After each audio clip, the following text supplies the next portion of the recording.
ఒక మంచి మాట చెబుతాను వినండి. స్థూలకాయం అనేది నెమ్మదిగా చేసుకునే ఆత్మహత్య అంట.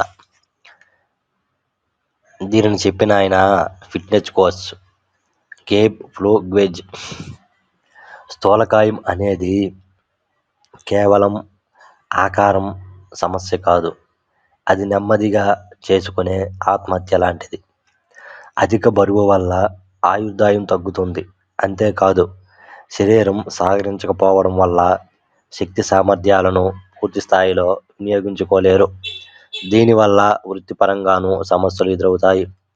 భారీ కాయుల కారణంగా కుటుంబ సభ్యులు ఇబ్బందులు పడే పరిస్థితులు ఏర్పడతాయి. దీనివల్ల వ్యక్తిగత సంబంధాలు దెబ్బతింటాయి. అందుకే ఆరోగ్యంపై అశ్రద్ధ వేయకండి అని ఆయన చెప్తున్నాడు. కాబట్టి మనం